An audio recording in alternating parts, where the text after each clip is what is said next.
Welcome back to the program 2017 in retrospect. Now we're turning our attention over to the economy. And as you heard from the Finance Minister, Kemi Adeosun, we're looking at the economy, the recession, how we exited that recession. Well, part of how the exit was achieved has been attributed to the CBN interventions, including the MPC rates, leaving them unchanged, the action on interest rates, and then several other technical measures as well.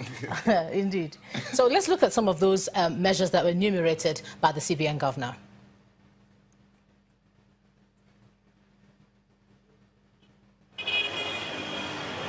3 months after the Monetary Policy Committee retained basic interest rate at 14%, it has also left same unchanged due to the need to encourage liquidity in the system. But just before the announcement of the decision of the Monetary Policy Committee, however, some observations on the gradual recovery of the nation from recession was assessed. Before suggestions on how to make the economy recover fast were made. Committee applauded the exit of the Nigerian economy from recession, but observed that the growth remains fragile and therefore hopes that complementary fiscal and monetary policies will sustain the growth momentum. Other concerns raised by the committee include the need to pay all salaries owed workers, especially at the state level, and the payment of entitlements of labor unions who have been in talks with the federal government for some time now. The CBN governor says all of these will boost aggregate demand and spur growth. Prompt settlement of trade disputes with certain unions of organized labor, including the Academic Staff Union of Universities and health workers, as well as the release of money to settle outstanding entitlements of the erstwhile workers in defunct Nigerian Airways. And then it was time for questions. CBN is overfunding the federal government beyond the threshold as approved. Mr. Emefiele refutes claims of funding the federal government beyond the normal threshold. That the Central Bank of Nigeria has not overfunded the federal government.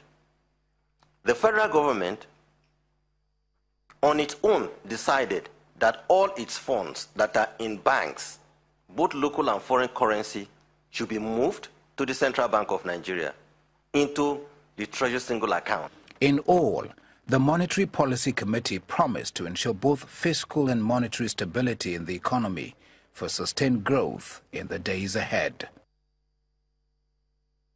Okay, welcome back. Sustained growth, stability of the economy. Let's take a look at all this now. I'm being joined by two gentlemen. To my far left, I have the Special Advisor to the President on Media and Publicity, Mr. Femi Adesina. Thanks for joining us on the program. And the MD CEO, Financial Derivatives Company, Mr. Bismarck Rewane. Thanks a lot for joining us on the program as well. Let me start with you, Mr. Adesina. The exit from recession, let's start from there, was something that the administration really celebrated. I mean, we heard you on TV as well, celebrating the many, that's a particular success. But it hasn't been a magic bullet, has it? Are you still as optimistic? No, it was not intended to be a magic bullet. Remember that very day that the NBS came out with the news that we had exited recession, the president himself said it will only make meaning to him, he will only celebrate it when it begins to affect the lives of the Nigerians. So there was no celebration of exit from recession. It was a worthy development, but then it's not as if we celebrated it rolling out the drums. Nancy, do you think so? Well, I was going to... Because it was really widely Because the celebration appeared to...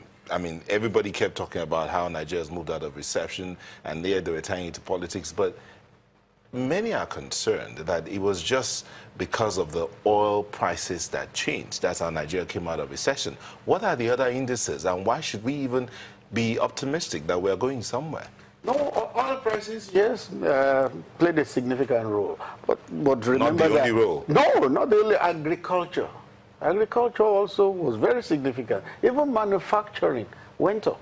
So it's not only oil that... Mr. You know, you are the figures man. It is difficult for us to celebrate the interventions. Why? Okay, let's say we should acknowledge progress and celebrate success. Good. This is progress, but it's not success. First and foremost, it's oil production, not the price, because GDP is an output measure. The reason why you got out of recession, technically speaking, was because the militancy stopped or reduced significantly. Forcados and Escravos pipeline were restored, so gas production was not interrupted. So you had electricity grow by about 36%, embedded and grid power went up, as well as oil production went up. If you take oil and agriculture away from the equation, the economy is still in recession. So that's why I'm saying recognize progress, but celebrate success, not the other way around. And one of the issues raised here was that because of the availability of foreign, yes, because the structure of the foreign exchange market changed. However, if you note that in this period, whilst you maintained your interest rates policy rate at 14% and kept the interest rates that high, Ghana reduced its interest rates 4 times last year. And guess what? Ghana's growth went from 1% to 9.3%, the highest in the world. Ghana's inflation dropped by as much as 7%. So there's no question. I mean, I think it's self-isolation doesn't, is not the answer to this. It's about understanding that we are making progress. If you look at in the 3 quarters in question, quarter 1, quarter 2, and quarter 3, the rate of unemployment actually increased. And the misery index increased, which means that the impact of these policies is not felt yet. But don't forget that unemployment is a lagging indicator. It happens after the event. Growth is a leading indicator.